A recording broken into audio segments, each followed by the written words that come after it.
Hello students, आज हम 10th class का चैप्टर नंबर 4 स्टार्ट करेंगे और उस चैप्टर का नाम है प्रतिरक्षा एवं रक्त समूह। प्रतिरक्षा और रक्त समूह वाले चैप्टर के बारे में डिस्कस करने से पहले हम कुछ जर्नल पॉइंट्स के बारे में बात करते हैं। हम जानते हैं कि हम डेली के डेली जो है किसी न किसी प्रकार के जीवाणु, विषाणु या बोल सकते हैं कि रोगजनक के किसके आते हैं, संपर्क में आते हैं।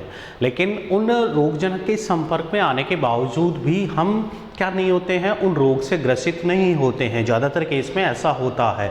तो वो किस लिए होता है? क्योंकि हमारा जो शरीर है वो उन रोगजनक को नष्ट करने का कार्य करता रहता है। मतलब हमारे शरीर में एक विशेष प्रकार की क्या पाई जाती है, प्रतिरोधक क्षमता पाई जाती है। शरीर के अंदर क्या पाई जाती है? प्रतिरोधक क्षमता। प्रतिरोधक क्षमता, ये जो प्रतिरोधक क्षमता होती है इसका क्या कार्य होता है, क्या मतलब होता है इसका, कि हमारे शरीर में बाहर से प्रवेश करने वाले रोग कारक, रोगजनक या बाहरी कोई भी जो कण होते हैं, रासायनिक कण हो गया, भौतिक कण हो गया, उनको क्या करने का कार्य करते हैं, ये प्रतिरोधक क्षमता नष्ट करने का कार्य करता है और हमारे शरीर को उनसे बचाने का कार्य करता है। ये जो प्रतिरोधक क्षमता होती है ये हमारे शरीर के अंदर किसके कारण होती है? हमारे शरीर में पाए जाने वाले प्रतिरक्षा तंत्र के कारण। किसके कारण होती है? प्रतिरक्षा तंत्र। जैसे हमारे शरीर के अंदर विभिन्न प्रकार के अन्य तंत्र पाए जाते हैं। अन्य तंत्र कौन कौन से होते हैं? जैसे पाचन तंत्र हो गया, श्वसन तंत्र हो गया, उत्सर्जन तंत्र हो गया, जनन तंत्र हो गया, परिसंचरण तंत्र हो गया, ठीक है। इसके अलावा जो है तंत्रिका तंत्र हो गया, अंतःस्रावी तंत्र हो गया। ये बहुत सारे हमारे शरीर में पाए जाने वाले तंत्र हैं जिनके बारे में हम जनरली पढ़ते रहते हैं।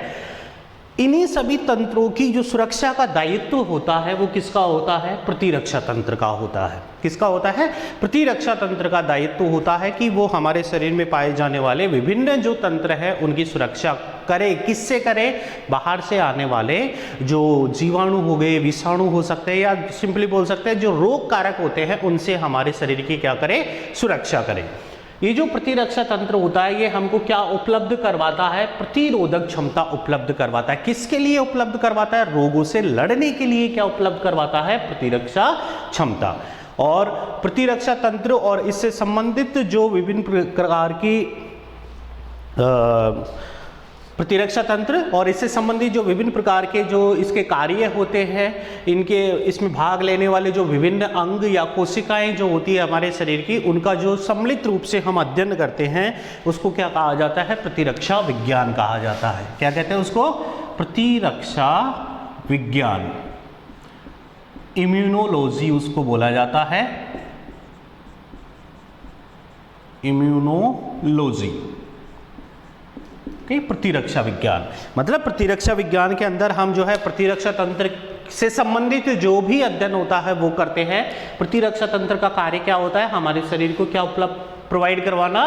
प्रतिरोधक क्षमता उपलब्ध करवाना, ताकि हमारा जो शरीर है वो रोगजनकों से क्या कर सकते हैं? लड़ सके। प्रतिरक्षा तंत्र जो होता है हमारे शरीर में एक तरीके से सिक्योरिटी सिस्टम होता है। जैसे आप लोग मल्टीनेशनल कंपनीज या जैसे एयरपोर्ट पे जाते हैं, एयरपोर्ट पे हमको कई जगह क्या करवानी पड़ती है? चेकिंग करवानी पड़ती है। कई लेयर्स को जो है हमको क्या करना पड़ता है? पार करना पड़ता है, तब जाके हम किसके पास में पहुंचते हैं? प्लेन के पास में पहुंच पाते हैं। तो वो वहाँ पे सब जगह क्या लगा हुआ होता है? सिक्योरिटी सिस्टम लगा हुआ था। एक के बाद एक के बाद एक लेयर लगी होती है, सब जगह चेकिंग की जाती है और तब जाके हमको क्या मिलती है? एंट्री मिलती है। अब अगर उनमें से कोई पर्सन है और वो वहाँ पर जाना चाहता है लेकिन उसके पास में प्रॉपरली या तो पासपोर्ट नहीं है या वहाँ पर एंट्री करने का टिकट नहीं है, या फिर हो सकता है कि वो कुछ बिना इन सब के ही एंटर करना चाहता है, तो वहाँ का जो सिक्योरिटी सिस्टम होता है वो क्या कर देता है? उनको रोक देता है। उसी प्रकार से हमारे शरीर के अंदर विशेष प्रकार के जो प्रतिरक्षा तंत्र की जो कोशिकाएं पाई जाती हैं वो क्या करती हैं कि अगर हमारे शरीर के अलावा शरीर से संबंधित, क्योंकि बाहर से तो हम भोजन भी ग्रहण करते हैं लेकिन भोजन ग्रहण करने में हमारा प्रतिरक्षा तंत्र सक्रिय नहीं होता है।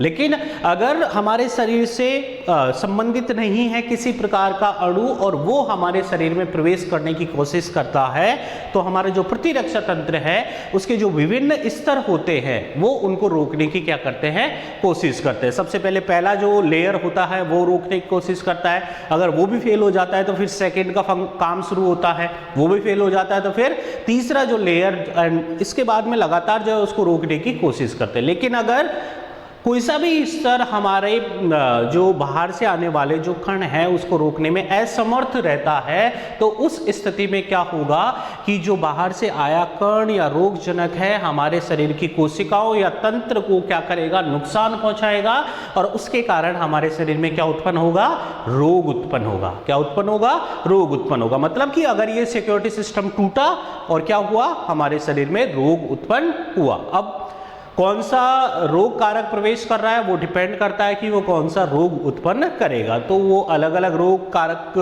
जो है अलग अलग प्रकार के क्या उत्पन्न करते हैं, रोग उत्पन्न करते हैं। तो ये किसके बारे में हो गया, प्रतिरक्षा के बारे में हो गया इंट्रोडक्शन।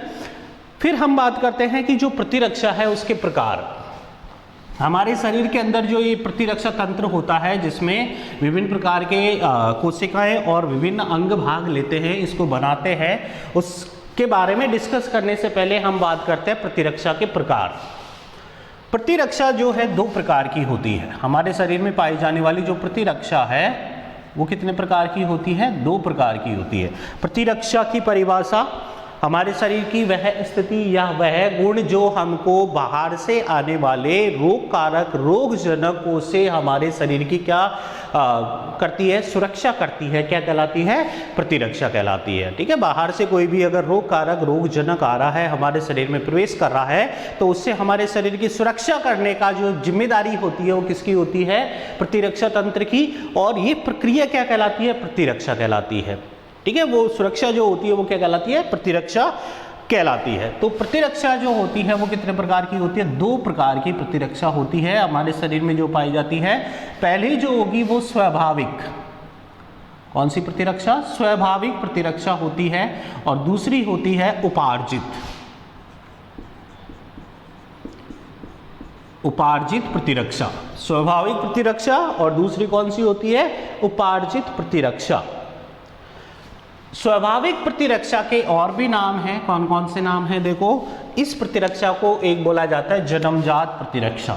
क्या बोलते हैं इसको, जन्मजात प्रतिरक्षा। नाम से पता चल रहा है कि जन्म के समय से ही हमारे शरीर में क्या होती है, उपस्थित होती है, जन्मजात प्रतिरक्षा। दूसरा इसका नाम होता है प्राकृतिक प्रतिरक्षा, और क्या बोलते हैं इसको, प्राकृतिक प्रतिरक्षा। एक और इसका नाम होता है अविशिष्ट प्रतिरक्षा। स्वाभाविक को और क्या बोलते हैं, अविशिष्ट, अविशिष्ट प्रतिरक्षा। ये जो है तीन चार नाम इसके हैं, किसके, स्वाभाविक प्रतिरक्षा के। दूसरा आता है उपार्जित प्रतिरक्षा। उपार्जित प्रतिरक्षा जो है ये जन्म के बाद में आती है, और इसके भी और नाम है। एक इसको बोला जाता है अनुकूली, अनुकूली प्रतिरक्षा, और दूसरा इसका नाम होता है विशिष्ट प्रतिरक्षा, विशिष्ट प्रतिरक्षा।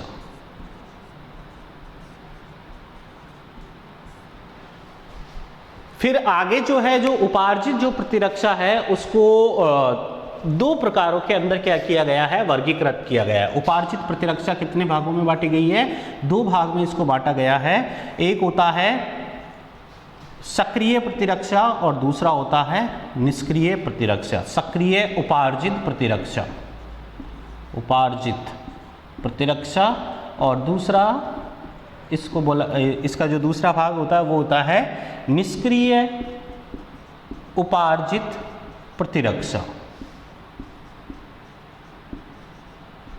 उपार्जित प्रतिरक्षा।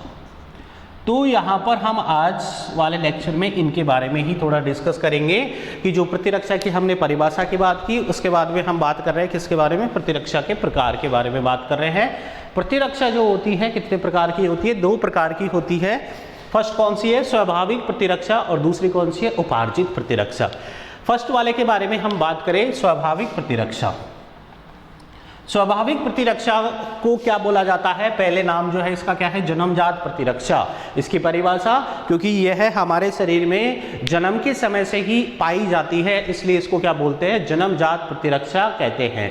प्राकृतिक प्रतिरक्षा इसको इसलिए बोला जाता है क्योंकि यह जन्म से पूर्व से ही हमारे शरीर के अंदर डेवलप हो जाती है, विकसित हो जाती है। इसको किसी भी प्रकार के जो है कृत्रिम या बाहरी जो है उद्दीपनों की आवश्यकता नहीं होती है, ये पहले से ही क्या रहती है? उपस्थित होती है।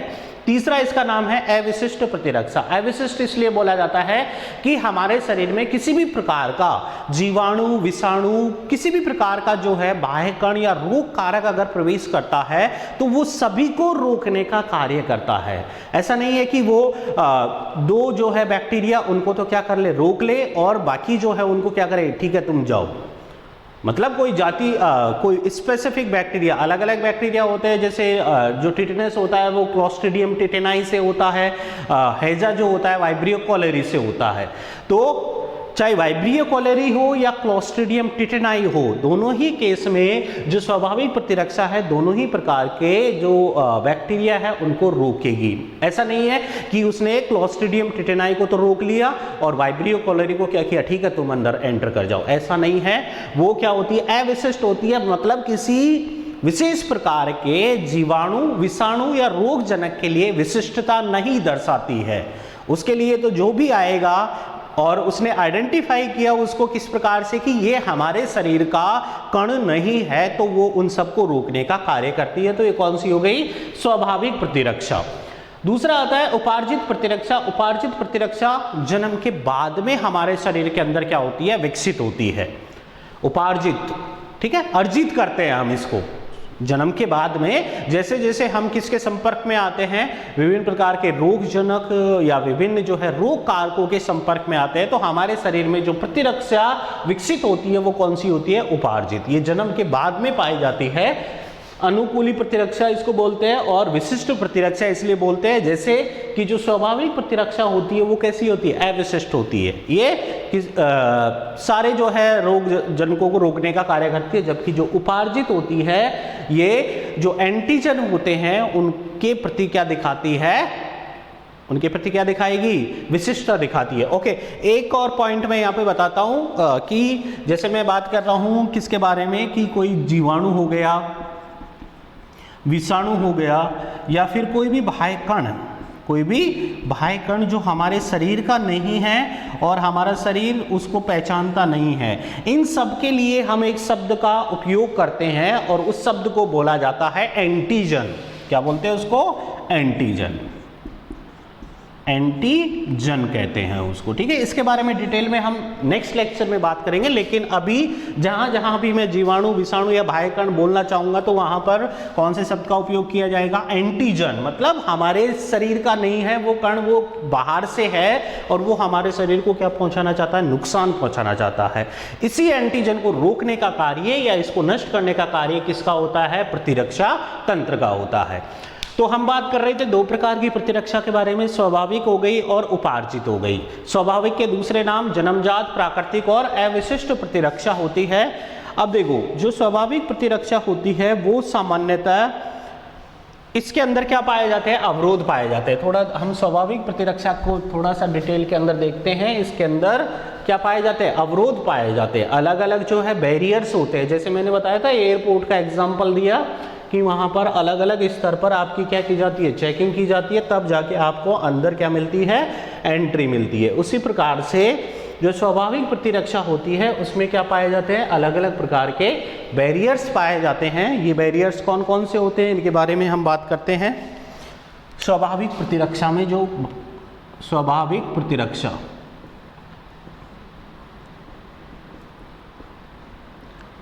मिली, ये जो प्रतिरक्षा है वो किसकी तरह कार्य करती है? इसमें अलग अलग क्या पाए जाते हैं? अवरोध या बैरियर। अवरोध और बैरियर्स। ये जो बैरियर होते हैं इनमें सबसे पहला आता है भौतिक अवरोध। फर्स्ट कौन सा आता है? भौतिक अवरोध। भौतिक अवरोध।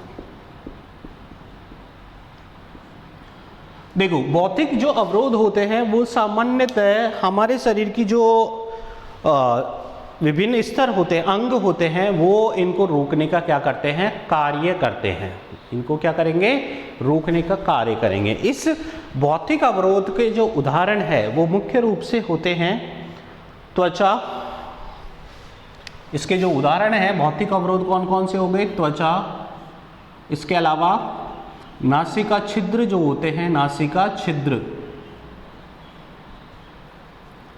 और अन्य जो अंग है वह अन्य कुछ अंग होते हैं, उनमें पाए जाने वाले पक्षमाप,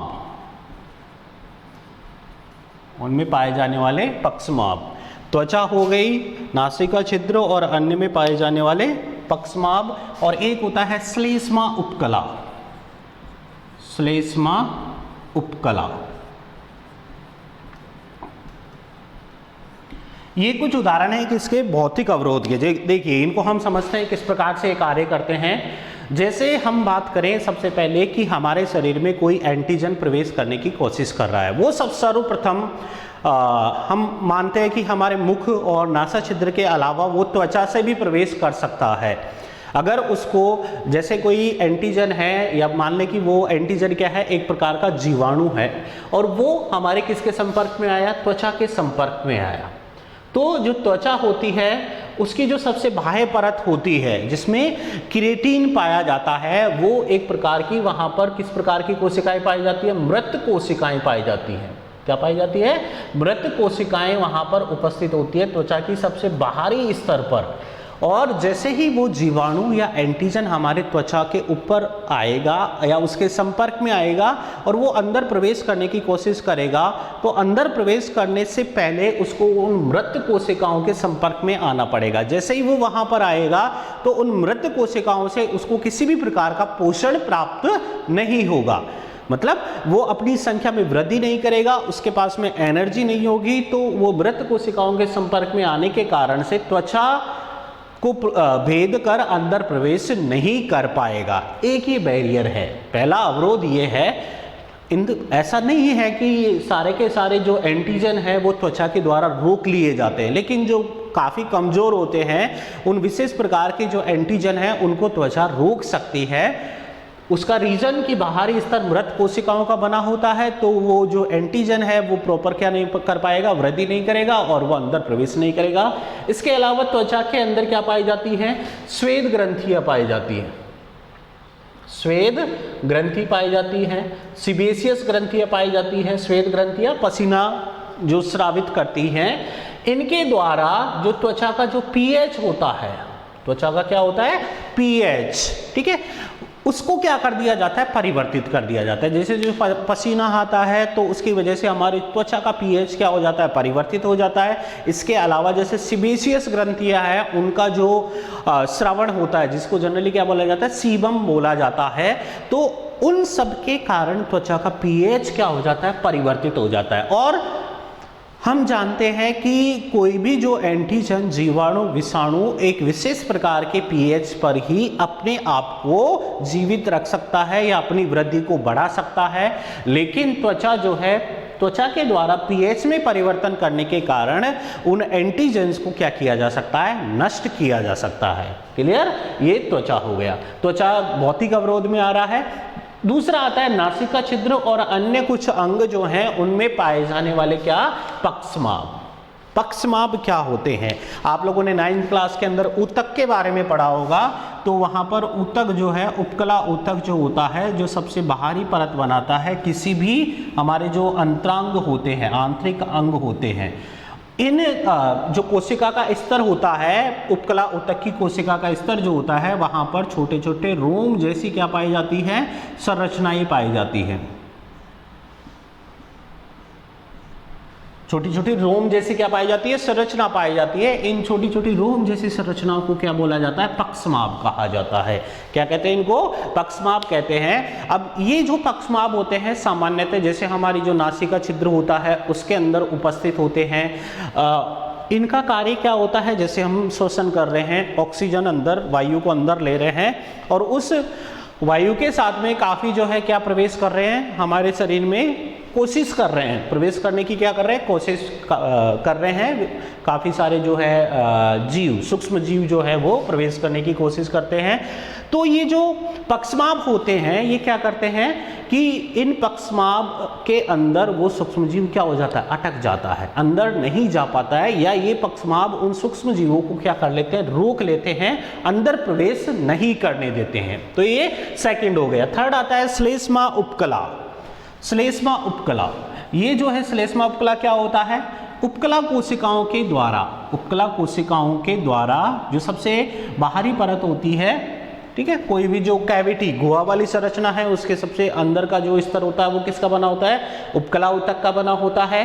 तो इन उपकला कोशिकाओं के द्वारा एक विशेष प्रकार के पदार्थ का श्रावण किया जाता है। किसका श्रावण किया जाता है, पदार्थ का श्रावण किया जाता है, जिसको क्या बोलते हैं, श्लेष्मा कहते हैं। और ये जो श्लेष्मा होता है इन कोशिकाओं के बाहर की तरफ एक क्या बना लेता है, पतली परत बना लेता है, बारीक सी क्या बना लेता है, परत का निर्माण करता है, और इसको क्या बोलते हैं, श्लेष्मा स्तर कहते हैं। क्या फायदा होता है इसका, जैसे ऐसा मानो कि कोई जो है, हम नासाद्वार की ही बात करें, वहाँ पर कुछ सूक्ष्म जीव प्रवेश किए, वहाँ से पक्षमाभों ने उनको रोकने की कोशिश की, रोकने के साथ साथ में जो है जैसे ही वो रोकेंगे तो जो श्लेष्मा है वो उन सूक्ष्म जीवों को अपने साथ में क्या कर लेती है, चिपका लेती है, क्योंकि इसका जो नेचर होता है, एडहेसिव नेचर होता है, ये इनको क्या कर सकता है, अपने साथ में जोड़ सकता है, अंदर जाने से क्या करेंगे, रोकेंगे। तो ये सब क्या हो गए, भौतिक अवरोध हो गए, कि ये प्रथम स्तर होता है, ठीक है। ये पहला स्तर होता है किसका, प्रतिरक्षा तंत्र का, कि भौतिक अवरोध जो होता है हमारे शरीर में जो एंटीजन प्रवेश कर रहे हैं उनको किस किस प्रकार से रोक सकते हैं। त्वचा रोक सकती है, हमारे जो गुहा है उनमें पाए जाने वाले जो पक्षमाभ है वो रोक सकते हैं, गुहा के अंदर जो विशेष प्रकार का जो श्लेष्मा उपकला स्तर पाया जाता है वो भी उनको रोकने का कार्य कर सकता है। उसके बाद में सेकेंड आता है रासायनिक अवरोध। पहला कौन सा हो गया, भौतिक अवरोध, दूसरे बैरियर की अवरोध की हम बात करें, रासायनिक अवरोध। रासायनिक अवरोध क्या होता है, देखो, सेकेंड रासायनिक अवरोध।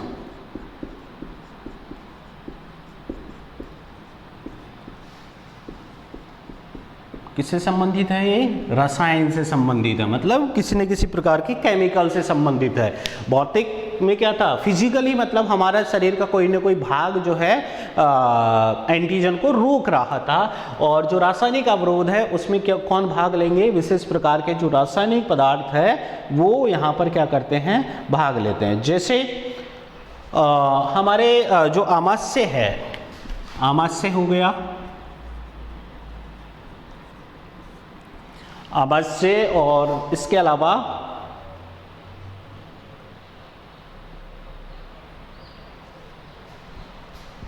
आमाशय में पाए जाने वाला अम्लीय वातावरण, आमाशय में पाए जाने वाला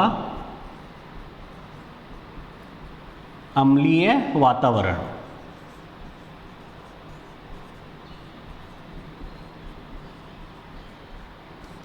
ठीक है, ये हो गया एक तो। और दूसरा आता है कि जो हमारी लार है, अश्रु है, लार, अश्रु, आंसू और पसीना, इनमें पाए जाने वाले रासायनिक पदार्थ में पाए जाने वाले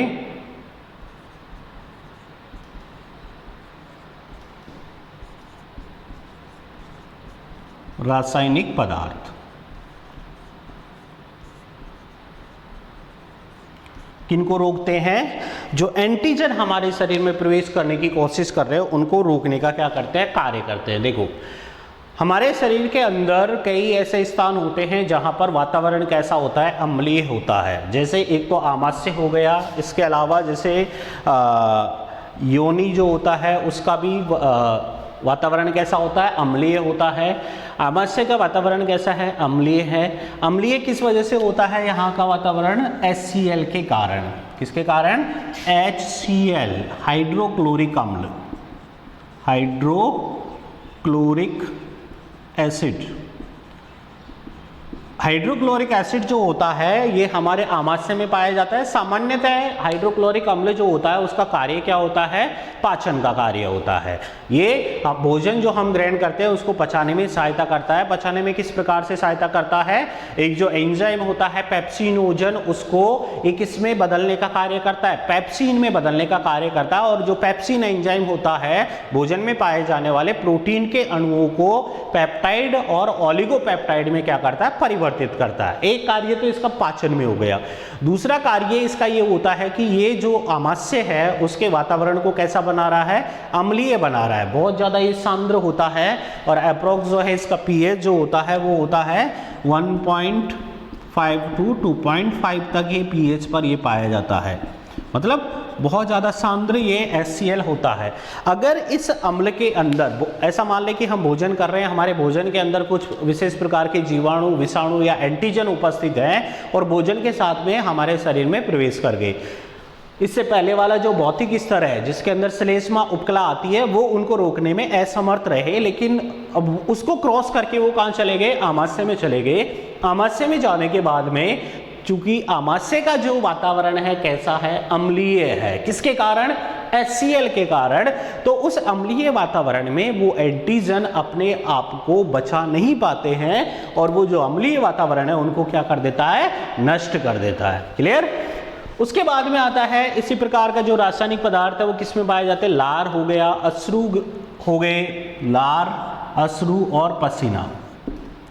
जैसे अश्रु और जो लार होता है उसमें एक विशेष प्रकार का एंजाइम पाया जाता है, लाइसोजाइम। कौन सा एंजाइम पाया जाता है इनमें, लाइसोजाइम एंजाइम पाया जाता है, लाइसोजाइम।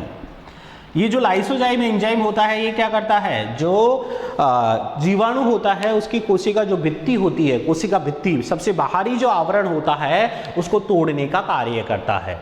लार, अश्रु और पसीना के अंदर ये नहीं उपस्थित होता है, लार और अश्रु में ये पाया जाता है। तो ये जीवाणु में सबसे बाहरी स्तर जिसको क्या बोलते हैं, कोशिका भित्ति, उसको तोड़ने का कार्य करता है। अगर वो टूट जाएगी तो वो जीवाणु क्या हो जाएगा, कुछ समय के बाद में नष्ट हो जाएगा और हमारे शरीर में प्रवेश करने के बावजूद भी वो ज्यादा संख्या में अपने आप को नहीं बढ़ा पाएगा।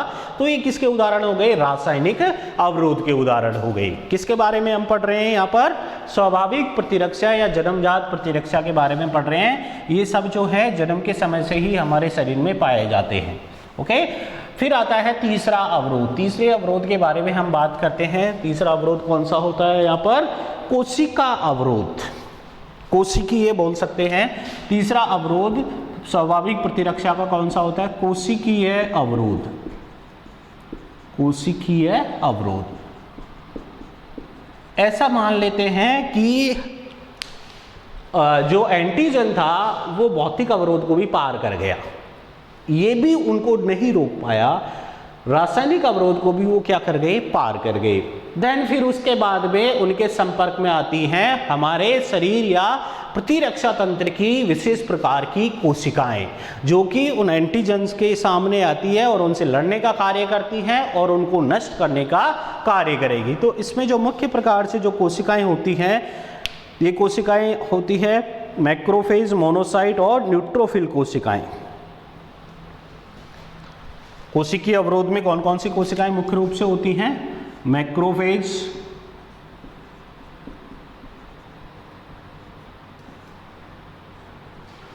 मोनोसाइट,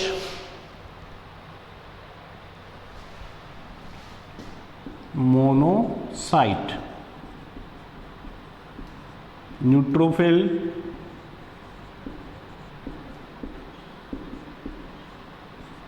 और NK सेल, नेचुरल किलर कोशिकाएं, NK कोशिकाएं। ये क्या करती है, ये किस प्रकार की कोशिकाएं होती है, बक्सकाणु कोशिकाएं होती है। कैसी कोशिकाएं होती है, बक्सकाणु कोशिकाएं होती हैं। मीन्स कि अगर कोई भी एंटीजन शरीर में प्रवेश कर जाता है और इन कोशिकाओं के संपर्क में आता है तो ये कोशिकाएं उन एंटीजन्स का क्या कर लेती है, भक्षण कर लेती हैं और उनको नष्ट करने का कार्य करती है। कौन कौन सी ये कोशिकीय अवरोध यहाँ पर होता है, मैक्रोफेज हो गया, मोनोसाइट हो गया, न्यूट्रोफिल हो गया और नेचुरल किलर सेल्स हो गई। ये जो है किस में आते हैं, कोशिकीय अवरोध में आते हैं। ओके, मारक कोशिकाएं, नेचुरल किलर सेल्स को क्या बोला जाता है? प्राकृतिक मारक कोशिकाएं, प्राकृतिक मारक कोशिकाएं इनको बोला जाता है। ये 3 प्रकार की होती है। अब ये जो कोशिकाएं होती है किसका भाग होती हैं? मैक्रोफेज हो गया, मोनोसाइट हो गया, न्यूट्रोफिल हो गया, नेचुरल किलर सेल हो गया। ये सामान्यतः हमारे रुधिर का ही भाग होती है। किसका भाग होती है? रुधिर का भाग होती है। देखो, आप लोगों ने रुधिर के बारे में पढ़ा होगा। रुधिर के 2 भाग मुख्य रूप से होते हैं। ये 2 भाग कौन कौन से होते हैं? एक भाग तो इसका कौन सा होता है? प्लाज्मा भाग। कौन सा भाग? प्लाज्मा। द्रव्य भाग जो होता है प्लाज्मा, लिक्विड जो होता है, और दूसरा भाग होता है कोशिकीय भाग। दूसरा कौन सा होता है? कोशिकीय, कोशिकीय भाग। इस कोशिकीय भाग में आप लोगों ने थोड़ा पढ़ा होगा कितने प्रकार की कोशिकाएं पाई जाती है? 3 प्रकार की, आरबीसी, डब्ल्यूबीसी और प्लेटलेट्स। प्लेटलेट्स, ये 3 प्रकार की कोशिकाएं किसमें पाई जाती है? कोशिकीय भाग में पाई जाती है, रुधिर के कोशिकीय भाग में उपस्थित होती है। अब देखो यहाँ पर आरबीसी, डब्ल्यूबीसी और प्लेटलेट्स। आरबीसी के बारे में आप जब परिसंचरण तंत्र पढ़ेंगे तो वहाँ पर डिटेल में आएगा। डब्ल्यूबीसी जो कोशिकाएं होती है वो ऐसी मुख्य कोशिकाएं होती हैं जो कि प्रतिरक्षा तंत्र के निर्माण में भाग लेती हैं। मतलब डब्ल्यूबीसी कोशिकाओं को अगर हम आगे डिवाइड करें तो ये 2 प्रकार की होती है। एक होती है ग्रेन्युलोसाइट, कणिका युक्त कोशिकाएं, और दूसरी होती है कणिका रहित, कणिका रहित। कणिका युक्त कोशिकाएं और कणिका रहित, 2 प्रकार की कोशिकाएं बताया मैंने। किसके बारे में? डब्ल्यूबीसी। कौन कौन सी? कणिका युक्त और कणिका रहित। कणिका युक्त कोशिकाएं के बारे में हम बात करें तो ये 3 प्रकार की होती है। कणिका युक्त कोशिकाएं कितने प्रकार की होती है? 3 प्रकार की होती है। ये 3 प्रकार की कौन कौन सी है? एक होती है न्यूट्रोफिल, न्यूट्रोफिल, एक होती है बेसोफिल, बेसोफिल, और तीसरी होती है एसिडोफिल, एसिडोफिल। न्यूट्रोफिल, बेसोफिल और एसिडोफिल। इसी तरीके से जो कणिका रहित कोशिकाएं होती हैं, कणिका रहित, कणिका रहित जो डब्ल्यूबीसी होती हैं वो सामान्यतः 2 प्रकार की होती हैं। एक होती है, 3 प्रकार की मान लेते हैं इनको भी यहाँ पर हम। एक होती है कौन सी? मोनोसाइट। एक तो कौन सी होती है? मोनोसाइट, जो बाद में किस में परिवर्तित हो जाती है? मैक्रोफेज में परिवर्तित हो जाती है। किस में परिवर्तित हो जाएगी ये? मैक्रोफेज में। दूसरी होती है लिम्फोसाइट, लिम्फोसाइट,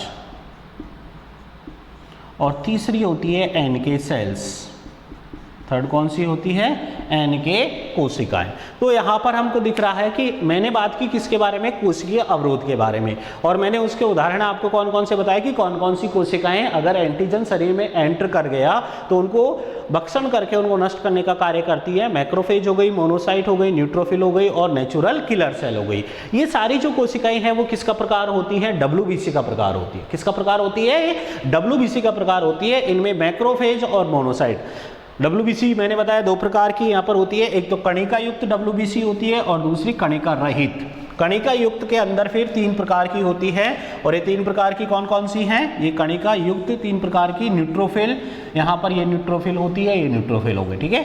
बेसोफिल हो गई और एसिडोफिल। इसी तरीके से जो कणिका रहित जो डब्ल्यूबीसी होती है वो 3 प्रकार की, मोनोसाइट एंड मैक्रोफेज। ये मैक्रोफेज एंड मोनोसाइट, और तीसरी यहाँ पर कौन सी है? Natural killer cells. तो ये सब किसका कार्य कर रही है? कोशिकीय अवरोध का कार्य कर रही है। यहाँ पर आप लोग देख रहे होंगे कि ये बीच में बच गई कौन सी? लिम्फोसाइट। कौन सी रह गई? लिम्फोसाइट हो गई। तो ये जो लिम्फोसाइट होती है, जो हम अगली वाली प्रतिरक्षा पढ़ेंगे, जिसके बारे में कौन सी होती है? दूसरे प्रकार की प्रतिरक्षा, उपार्जित प्रतिरक्षा। कौन सी होती है? उपार्जित। अभी हम किसके बारे में बात कर रहे हैं? स्वाभाविक प्रतिरक्षा के बारे में बात कर रहे हैं। और दूसरे प्रकार की कौन सी होती है? उपार्जित प्रतिरक्षा। उपार्जित प्रतिरक्षा की जो मुख्य कोशिकाएं होती है वो कौन सी होती है? लिम्फोसाइट कोशिकाएं होती है। कौन सी होती है? लिम्फोसाइट। मतलब पहले कौन कार्य कर रहा है? पहले जो है ये स्वाभाविक प्रतिरक्षा के ये अवरोध कार्य करेंगे। ऐसा नहीं है कि ये दोनों प्रतिरक्षाएं अलग अलग कार्य करती है कि तुम अपना देखो मैं अपना देखता हूं, ऐसा नहीं है। सबसे पहले जो कार्य शुरू होता है वो किसका होता है? स्वाभाविक प्रतिरक्षा का। फिर स्वाभाविक प्रतिरक्षा में भी अलग अलग स्तर होते हैं। सबसे पहले भौतिक अवरोध, फिर रासायनिक अवरोध, फिर कोशिकीय अवरोध। कोशिकीय अवरोध के बारे में एक और इसमें अवरोध आएगा। ये सब भी फेल होने के बाद में फिर कार्य शुरू होता है किसका? उपार्जित प्रतिरक्षा का। किसका कार्य शुरू होगा? उपार्जित प्रतिरक्षा में, जहां पर विशेष प्रकार की जो WBC होती है, जिनको क्या बोला जाता है? लिम्फोसाइट कोशिकाएं बोला जाता है, वो क्या करती है? कार्य करती है। ओके, तो यहां पर हमने तीसरे अवरोध के बारे में बात किया। ये कौन सा होता है? कोशिकीय अवरोध होता है। और कोशिकीय अवरोध के साथ में जो कोशिकाओं का उदाहरण आया उसके अनुसार हमने रुधिर के बारे में, विभिन्न प्रकार के WBC के बारे में बात की। फिर आता है चौथा अवरोध। यहाँ पर फोर्थ जो अवरोध होता है वो सामान्यतः होता है कि अब ये कोशिकाएं जैसे यहाँ पर न्यूट्रोफिल हो गया, मोनोसाइट हो गया या मैक्रोफेज हो गया, ये कोशिकाएं जब एंटीजन के संपर्क में आती हैं तो ऐसा तो है नहीं कि ये उसको निकाल कर बाहर लेके आएंगी और ग्राउंड के अंदर आके उनसे लड़ाई करेंगी कि नहीं अब आपको लोगों को यहाँ से बाहर जाना है, इधर नहीं रहना है इस घर के अंदर। जो इनके अंदर युद्ध होगा वो कहाँ होगा? शरीर के अंदर ही होगा। और शरीर के अंदर भी कहाँ पर होगा? रुधिर के अंदर, क्योंकि न्यूट्रोफिल हो गया, मोनोसाइट हो गया, मैक्रोफेज हो गया, नेचुरल किलर सेल हो गई, ये सब कहाँ पर पाई जाती है? रुधिर में पाई जाती है। तो जो एंटीजन है और जो ये कोशिकीय अवरोध है, ये किसके आमने सामने होता है? रुधिर में होता है। तो और रुधिर कहाँ पाया जाता है? रुधिर केशिकाएं जो होती हैं या रुधिर वाहिनियों के अंदर। रुधिर कहाँ उपस्थित होता है? रुधिर वाहिनियों में। अब वाहिनियों में उपस्थित होता है। तो चौथा जो अवरोध आता है वो होता है ज्वर या सूजन। ज्वर व सूजन, ये जो चौथा अवरोध होता है, देखो दो चीजें होती है यहाँ पर, ज्वर और सूजन। हमने बात की भौतिक अवरोध के बारे में, फिर रासायनिक अवरोध के बारे में और फिर कोशिकीय अवरोध के बारे में। कोशिकीय अवरोध के अंदर क्या होता है कि ये तो कोशिका हो गई और इसके साथ में जो है क्या जुड़ गया? इसने किसको अपने साथ में जोड़ लिया? एंटीजन को अपने साथ में जोड़ लिया, और ये हमारी जो मुख्य कोशिका है वो है। ऐसे बहुत सारी जो है कोशिकाएं एंटीजन को अपने साथ में जोड़कर उनको क्या करने का कार्य करती है? नष्ट करने का कार्य करती है।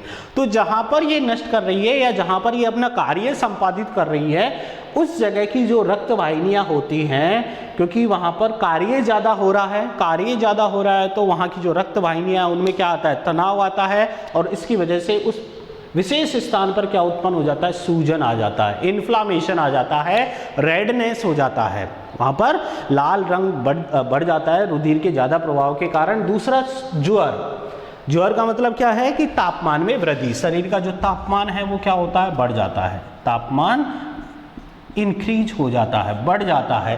क्यों बढ़ गया? कि यहाँ पर इन कोशिकाओं के बीच में और एंटीजन के बीच में क्या हो रहा है? युद्ध हो रहा है। युद्ध होगा तो वहाँ का जो है माहौल क्या हो जाएगा? गर्म हो जाएगा। देन वहाँ का टेम्परेचर क्या हो गया? बढ़ गया। तो ये वाली जो स्थिति है, तापमान बढ़ना भी क्या होता है? एंटीजन को नष्ट करने के लिए शरीर क्या करता है हमारा कि जो ये तापमान शरीर का बढ़ता है वो कोशिश करता है कि तापमान बढ़ाकर उस एंटीजन को क्या किया जा सके? नष्ट किया जा सके, जो किसके साथ में जुड़ गया है? कोशिकाओं के साथ में जुड़ गया है। तो तापमान बढ़ने के कारण जो कोशिकाएं होती है वो भी नष्ट होती है, और उनके साथ साथ में जो एंटीजन है उनको भी क्या कर दिया जाता है? नष्ट कर दिया जाता है। तो ये हमने स्वाभाविक प्रतिरक्षा के 4 प्रतिरोध के बारे में बात किए: भौतिक, रासायनिक, कोशिकीय और फिर ज्वर या सूजन। इन सब के बाद भी अगर जो एंटीजन है इनको क्रॉस करने के बाद भी शरीर में प्रवेश कर जाता है, फिर वहां पर कार्य शुरू होता है किसका? उपार्जित प्रतिरक्षा का। किसका कार्य शुरू होगा? उपार्जित प्रतिरक्षा का। तो दूसरी प्रतिरक्षा जो हमारे शरीर में पाई जाती है वो कौन सी होती है? उपार्जित प्रतिरक्षा। सेकेंड जो प्रतिरक्षा है वो कौन सी हो गई? उपार्जित प्रतिरक्षा। उसके बारे में हम बात करते हैं। सेकेंड, उपार्जित प्रतिरक्षा।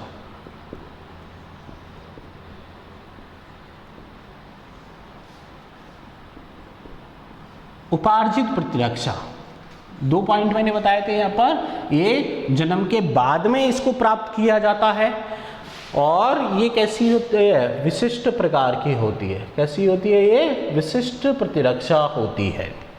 ऐसा मान लो कि हमारे शरीर में जो एंटीजन प्रवेश किए, एंटीजन प्रवेश करने के बाद में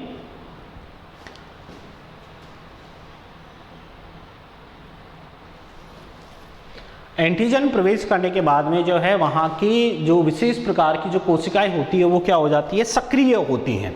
कौन सी कोशिकाएं? विशेष प्रकार की कोशिकाएं सक्रिय होती हैं और उन विशेष प्रकार की कोशिकाओं में मैंने बताया कि कौन सी कोशिका होती है? लिम्फोसाइट कोशिका। कौन सी कोशिका होती है? लिम्फोसाइट।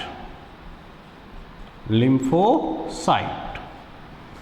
अभी बताया था लिम्फोसाइट जो कोशिकाएं होती हैं वो किसका प्रकार होती है? WBC। WBC में किसका प्रकार? कणिका रहित WBC जो है उसका प्रकार होती है लिम्फोसाइट। और ये जो लिम्फोसाइट होती है वो दो प्रकार की होती है। कौन कौन सी? एक तो होती है बी लिम्फोसाइट। एक तो कौन सी होती है? B lymphocyte. और दूसरी होती है टी लिम्फोसाइट। T lymphocyte. देखो यहां पर जो उपार्जित प्रतिरक्षा है उसके अंदर कौन इन्वॉल्व हो रहा है? कोशिका इन्वॉल्व हो रही है। कौन कौन सी कोशिका? एक कोशिका कौन सी है? बी लिम्फोसाइट और दूसरी कौन सी कोशिका है? T lymphocyte. इसी कारण से उपार्जित जो प्रतिरक्षा है उसको कोशिका मध्यस्थ प्रतिरक्षा भी कहा जाता है। कौन सी प्रतिरक्षा? कोशिका मध्यस्थ।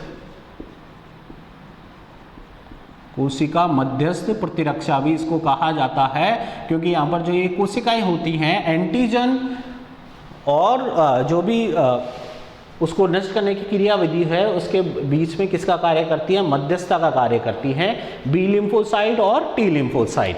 ठीक है। अब जो बी लिम्फोसाइट होती है वो सक्रिय होकर एक विशेष प्रकार के ग्लाइकोप्रोटीन का क्या करती है? स्रावण करती है। देखो ये जो बी लिम्फोसाइट और टी लिम्फोसाइट है ये कब सक्रिय होती है? जब इनको आभास होता है कि शरीर के अंदर कोई एंटीजन प्रवेश कर गया है और उनको हमको क्या करना है? नष्ट करना है। तो उस केस में ये क्या होती है? सक्रिय होती है और सक्रिय होकर फटाफट अपना कार्य शुरू कर देती है। कार्य में क्या किया जाता है इनके द्वारा? जो लिम्फोसाइट्स होती हैं वो क्या करती है? विशेष प्रकार के ग्लाइकोप्रोटीन उत्पन्न करती हैं और उन ग्लाइकोप्रोटीन को क्या बोला जाता है? एंटीबॉडी। क्या कहते हैं उनको? एंटीबॉडी। जबकि जो टी लिम्फोसाइट्स होती हैं वो विशेष प्रकार के रासायनिक पदार्थ स्रावित करती हैं। क्या स्रावित करती हैं?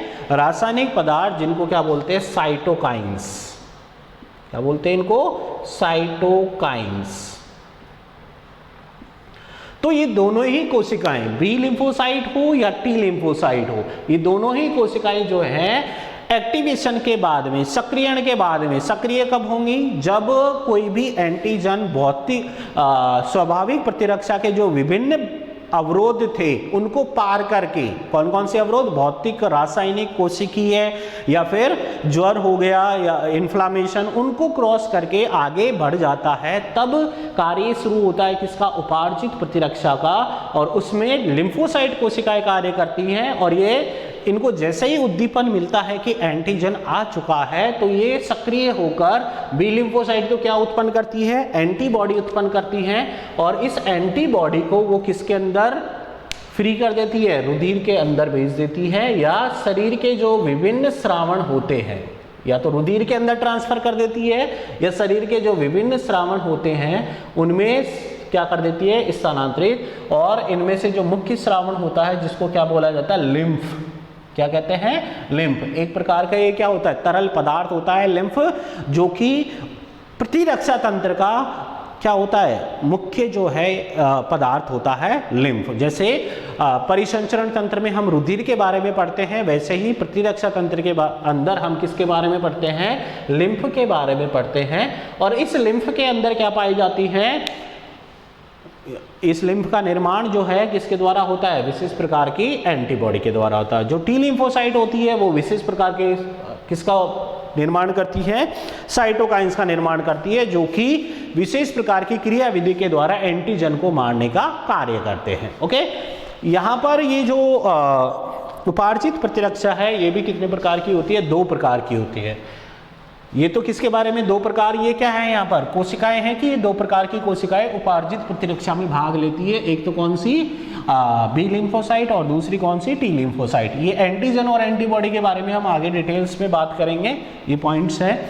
उससे पहले हम बात करते हैं कि जो उपार्जित प्रतिरक्षा है वो कितने प्रकार की होती है? 2 प्रकार की होती है। 2 प्रकार कौन कौन से होते हैं? एक होता है सक्रिय और दूसरा होता है निष्क्रिय प्रतिरक्षा। उपार्जित प्रतिरक्षा के दो प्रकार कौन कौन से होते हैं? एक सक्रिय प्रतिरक्षा होती है और दूसरी कौन सी होती है? निष्क्रिय प्रतिरक्षा।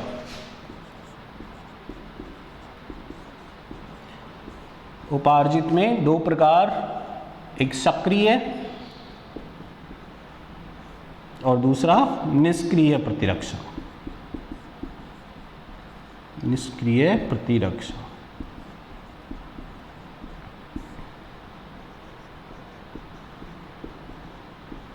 सक्रिय और निष्क्रिय प्रतिरक्षा।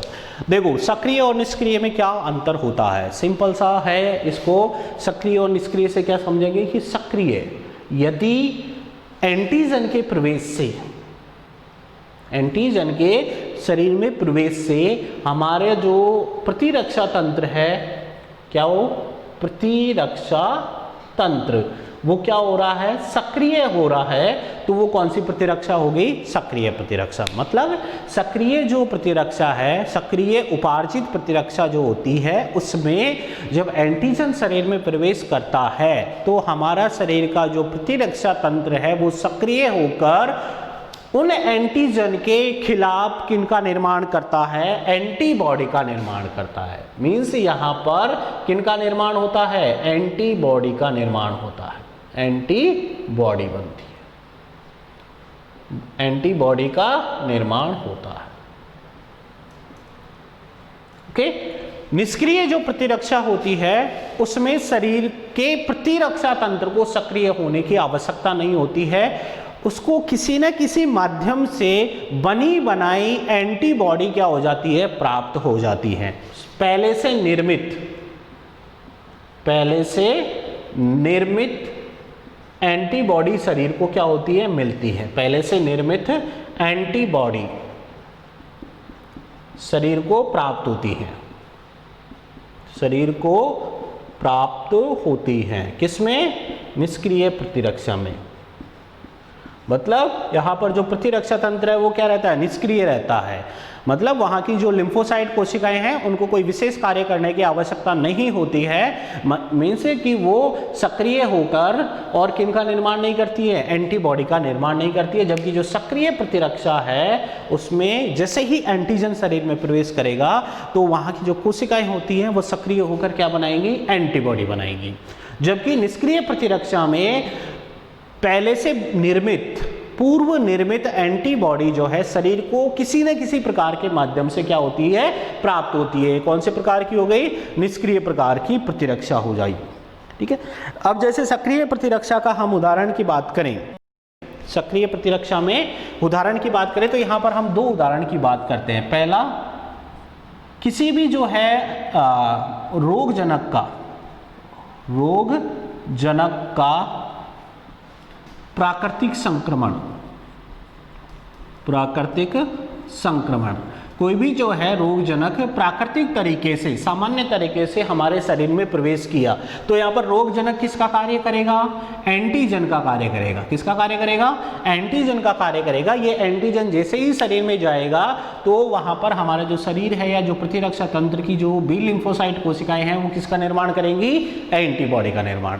तो एंटीजन शरीर में प्रवेश हुआ, प्रवेश होने के बाद में कोशिकाएं एक्टिवेट होकर क्या बना रही है? एंटीबॉडी बना रही है। मतलब वहां पर प्रतिरक्षा तंत्र क्या है? सक्रिय रूप से कार्य कर रहा है। तो ये कौन सी हो गई? सक्रिय प्रतिरक्षा का उदाहरण हो गया। दूसरा आता है वैक्सीन। वैक्सीन जो है, वैक्सीन या टीका आप लोगों के भी लगा होगा और जनरली लगाते हैं और जनरली अभी बात भी चल रही है अबाउट कोविड-19 जो है उसकी वैक्सीन नहीं आई। ठीक है। तो ये वैक्सीन क्या होती है? देखो वैक्सीन हमको किस प्रकार की प्रतिरक्षा उपलब्ध करवाती है? सक्रिय प्रतिरक्षा। कैसी प्रतिरक्षा उपलब्ध करवा रही है? सक्रिय प्रतिरक्षा उपलब्ध करवाती है। क्या होता है वैक्सीन में? वैक्सीन या टीका जो होता है उसमें एंटीजन उपस्थित होते हैं। वैक्सीन या टीका के अंदर क्या पाए जाते हैं? एंटीजन पाए जाते हैं। एंटीजन, और ये एंटीजन किससे बनाए जाते हैं?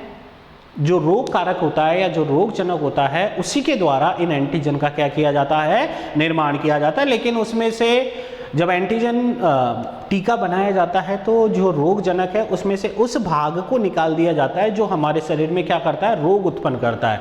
केवल उतना ही भाग रखा जाता है कि वो अगर हमारे शरीर में प्रवेश करे तो प्रवेश करने के बाद में हमारा जो प्रतिरक्षा तंत्र है उसको क्या कर सके, सक्रिय कर सके, ताकि हमारा प्रतिरक्षा तंत्र आगे आने वाले जो एंटीजन है, जो कि एक्चुअल में सही प्रकार के एंटीजन हैं, उनके खिलाफ सक्रिय होकर क्या बना सके, एंटीबॉडी का निर्माण कर सके। तो यहाँ पर वैक्सीन या जो टीकाकरण होता है वो किस प्रकार की प्रतिरक्षा होती है, सक्रिय प्रतिरक्षा होती है, क्योंकि वैक्सीन और टीका में क्या होता है, एंटीजन्स होते हैं और वो एंटीजन हमारे शरीर में प्रवेश करने के बाद में प्रतिरक्षा तंत्र को सक्रिय कर कर किसका निर्माण करवाते हैं, एंटीबॉडी का निर्माण करवाते हैं। तो ये दो उदाहरण हो गए। इनमें से जो पहला उदाहरण है रोगजनक का प्राकृतिक संक्रमण, ये किस प्रकार का होता है, प्राकृतिक सक्रिय प्रतिरक्षा। ये कौन सी होती है, प्राकृतिक सक्रिय प्रतिरक्षा। और जो दूसरा उदाहरण है वैक्सीन या टीकाकरण, ये होता है कृत्रिम सक्रिय प्रतिरक्षा। मतलब सक्रिय प्रतिरक्षा भी दो प्रकार की होती है, या तो प्रतिरक्षा कृत्रिम प्रकार की होगी या फिर कौन सी होगी, प्राकृतिक होगी, कृत्रिम। ठीक है, सक्रिय प्रतिरक्षा कितने प्रकार की हो सकती है, दो प्रकार की, प्राकृतिक या कृत्रिम। प्राकृतिक का मैंने यहाँ पे उदाहरण बनाया, सामान्य रूप से कोई भी रोगजनक का अगर संक्रमण हो रहा है तो उस स्थिति में एंटीजन जो है, क्योंकि रोगजनक किसकी तरह कार्य करेगा, एंटीजन की तरह कार्य करेगा और वो हमारे इम्यून सिस्टम को क्या करेगा, सक्रिय करेगा। वैक्सीन या जो टीका होता है वो कृत्रिम सक्रिय उपार्जित प्रतिरक्षा का प्रकार होता है। ठीक है, कौन सा होता है, उपार्जित में कौन सा, सक्रिय, और सक्रिय में कौन से प्रकार का, कृत्रिम प्रकार का ये उदाहरण होता है। दूसरी आती है निष्क्रिय प्रतिरक्षा। मैंने बताया कि जो निष्क्रिय प्रतिरक्षा है उसमें इम्यून सिस्टम को सक्रिय होकर क्या नहीं बनानी पड़ती है, एंटीबॉडी का निर्माण नहीं करना पड़ता है। उनको पहले से जो है पूर्व निर्मित एंटीबॉडी कहीं ना कहीं किसी न किसी प्रकार से क्या हो जाती हैं, प्राप्त हो जाती हैं। कैसे कैसे प्राप्त होंगी, ये भी दो उदाहरण यहाँ पर हो सकते हैं इसके भी। ये भी दो प्रकार की होती है। निष्क्रिय प्रतिरक्षा भी कितने प्रकार की होती है, दो प्रकार की। पहली हो गई प्राकृतिक और दूसरी होती है कृत्रिम। प्राकृतिक जो प्रतिरक्षा है उसके अगर हम उदाहरण की बात करें तो इसके उदाहरण में आता है, दो उदाहरण यहाँ पर, मां से बच्चे को मिलने वाली प्रतिरक्षा। मां से बच्चे को मिलने वाली प्रतिरक्षा।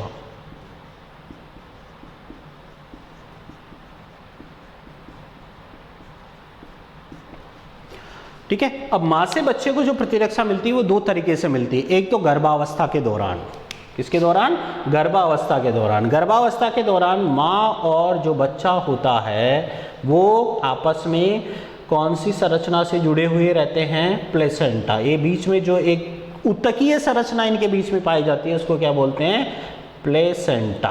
क्या कहते हैं इनको, प्लेसेंटा कहते हैं। गर्भ के अंदर जब बच्चा होता है तो गर्भाशय की जो आंतरिक स्तर होता है उसके साथ में कौन सी संरचना के द्वारा वो जुड़ा रहता है, प्लेसेंटा के द्वारा। और प्लेसेंटा की एक खास बात होती है कि माँ के शरीर के अंदर पाई जाने वाली एंटीबॉडी, और कौन सी विशेष जो एंटीबॉडी होती है जो कि केवल प्लेसेंटा को पार कर सकती है, वो होती है IgG। कौन सी एंटीबॉडी, IgG। एंटीबॉडी के बारे में पढ़ेंगे कि तो ये IgG किस प्रकार से लिखते हैं, ये G प्रकार की जो एंटीबॉडी होती है, इम्यूनोग्लोबुलिन G प्रकार की एंटीबॉडी प्लेसेंटा को क्या कर सकती है, पार कर सकती है। तो यहाँ पर माँ से बच्चे को एक तो गर्भावस्था के दौरान जो है प्लेसेंटा के द्वारा IgG एंटीबॉडी बनती है। तो बच्चे के शरीर में माँ के शरीर में बनी हुई एंटीबॉडी को क्या किया गया, स्थानांतरित किया गया। तो बच्चे के शरीर ने जो शरीर का जो प्रतिरक्षा तंत्र है उसने कोई कार्य नहीं किया, वो निष्क्रिय है। उनको बच्चे को पहले से निर्मित, कहाँ पर निर्मित हुई, माँ के शरीर में निर्मित हुई, वो बनी बनाई IgG एंटीबॉडी उसको प्राप्त हो रही है। एक तो ये उदाहरण हो गया इसका। दूसरा उदाहरण इसका आता है प्राकृतिक के अंदर ही। माँ जब दूध पिलाती है बच्चे को तो जो दूध होता है, विशेषकर जो स्टार्टिंग वाला दूध होता है जिसको जनरली क्या बोलता है, खीस या कोलेस्ट्रम कहते हैं, तो उसके अंदर भी क्या पाई जाती है, एंटीबॉडी पाई जाती है। और जो मिल्क होता है, माँ का जो प्रथम दूध होता है, उसके अंदर जो एंटीबॉडी होती है वो कौन सी होती है, IgA। कौन सी एंटीबॉडी होती है? IgA एंटीबॉडी उसमें पाई जाती है। तो वो पूर्व निर्मित एंटीबॉडी उसको क्या करवाई जाती है? उपलब्ध करवाई जाती है। तो ये उदाहरण हो गए किसके उदाहरण हो गए? प्राकृतिक निष्क्रिय उपार्जित प्रतिरक्षा के उदाहरण हो गए। और यहां पर क्या याद रखना है इसमें? प्राकृतिक के अंदर मां से बच्चे को मिलने वाली प्रतिरक्षा जो होती है वो किसका उदाहरण होती है? निष्क्रिय उपार्जित। अब इसमें भी दो उदाहरण मैंने बताए, एक तो प्लेसेंटा वाला जिसमें कौन सी एंटीबॉडी प्राप्त होती है? IgG। और दूसरे मैंने बताया दूध के द्वारा, मिल्क के द्वारा कौन सी एंटीबॉडी प्राप्त होती है? IgA एंटीबॉडी प्राप्त होती है। दूसरा इसका प्रकार आता है कृत्रिम निष्क्रिय उपार्जित प्रतिरक्षा होती है। इसका उदाहरण है डिप्थीरिया और टिटनेस के टीके। डिप्थीरिया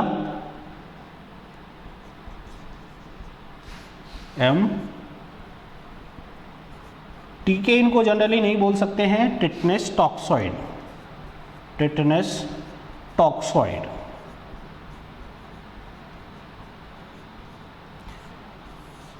आप लोग डिप्थीरिया जो है कुकर खांसी होती है, ये व्हूपिंग कफ होती है। टिटनेस के बारे में आप लोगों ने सबने सुना होगा, जैसे ही हमको कोई चोट लग जाती है, ठीक है, कि कोई नुकीले पदार्थ से, वस्तु से, लोहे की वस्तु से चोट लग गई तो हम क्या करते हैं कि तुरंत जाके और एक इंजेक्शन लगवा के आते हैं। किसका इंजेक्शन? टिटनेस का इंजेक्शन लगवा के आते हैं।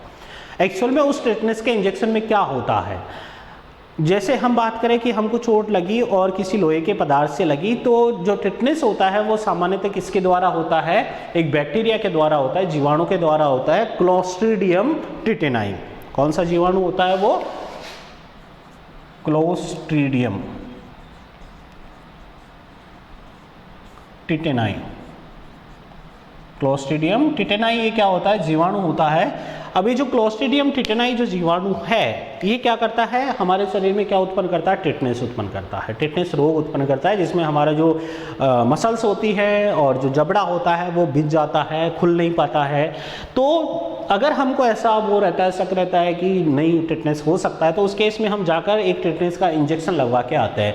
एक्चुअल में वो जो टिटनेस का इंजेक्शन होता है उसमें पहले से निर्मित एंटीबॉडी उपस्थित होती है। किसके खिलाफ? क्लोस्ट्रीडियम टिटेनाई के खिलाफ। जो जीवाणु होता है क्लोस्ट्रीडियम टिटेनाई, उसके अगेंस्ट, उसके खिलाफ टिटनेस इंजेक्शन के अंदर क्या पाई जाती है? एंटीबॉडी पाई जाती है। तो उन एंटीबॉडी को हम इंजेक्ट करवाते हैं शरीर के अंदर ताकि वो उन टिटनेस के जो बैक्टीरिया है, जीवाणु है, उनको क्या कर सके? नष्ट कर सके। तो हमने जो एंटीबॉडी प्रवेश कराई वो किस रूप से कराई? कृत्रिम रूप से प्रवेश करवाई। कैसे प्रवेश करवाई? शरीर में कृत्रिम रूप से प्रवेश कराई। यहाँ पर ये जो प्राकृतिक था, इसमें माँ से बच्चे को जो मिल रही थी प्रतिरक्षा वो कैसी थी? प्राकृतिक है, क्योंकि वो प्राकृतिक रूप से मिल रही है, प्लेसेंटा से या दूध के माध्यम से मिल रही है।